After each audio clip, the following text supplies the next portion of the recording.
Young Justice issue 12 sees Wonder Girl and Teen Lantern arrive at the Hall of Justice just in time to get captured by the Wonder Twins, who move the two inside. Cassie tries to tell them there is no reason for them to be jailed and they have come for help.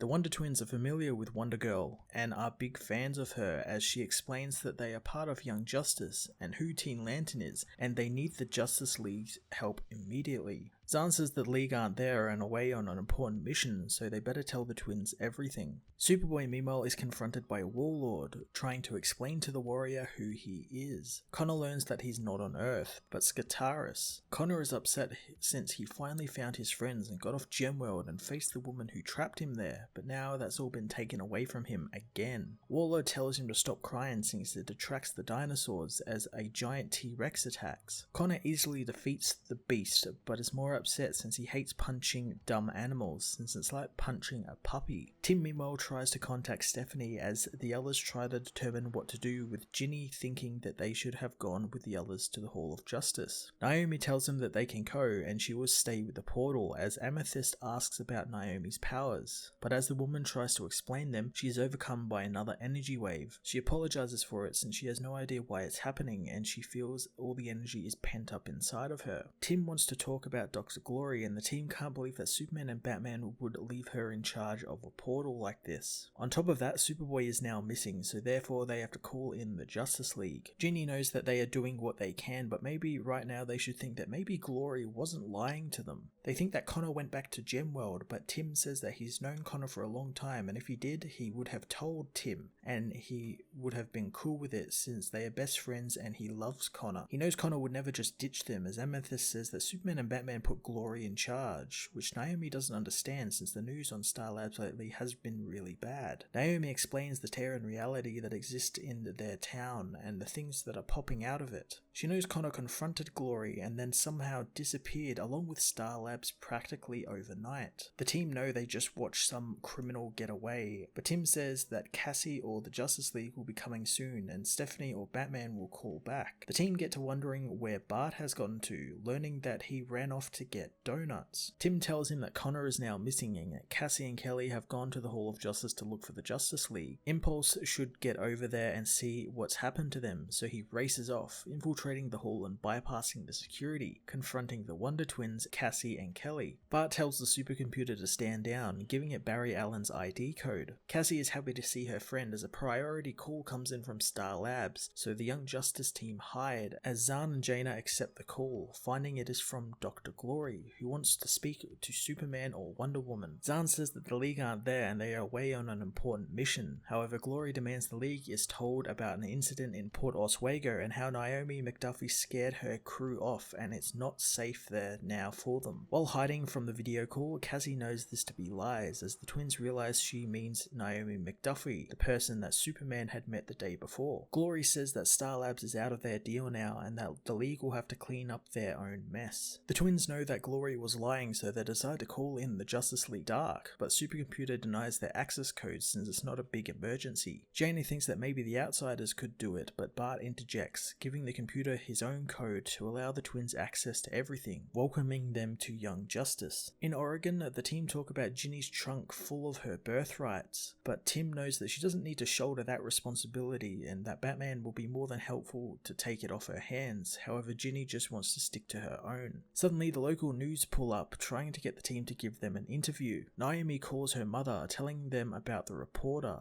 as Ginny tells the reporter to back off as she suspects Naomi to be the one superpowered being from the previous night. However, something worse soon arrives as the Wonder Twins, Cassie, Kelly and Bart soon arrive in Wonder Woman's invisible jet. Kelly says that they got everyone they could and Tim wonders where Batman is, but Kelly says they have something better than Batman. They have Tim Drake. The twins show them a device which will help them heal the damage from the interdimensional rip that is in the town, so going to check on it, Jane activates the device as something begins coming through. Tim thinks it's Connor, but it's actually Miguel Montez and Summer Pickens. The two children introduce themselves to Young Justice and Tim knows that they are keepers of the H-Dial, and while it's an honor to meet them, they are busy trying to find their friend Superboy. Miguel and Summer meet the rest of the team, telling them that their dial overloaded and they wound up there with them. Tim knows that the interdimensional rift was overcharged by someone, and Bart knows that it was Star Labs and Dr. Glory's doing. Summer thinks that they should dial, but knows that it's the red phone,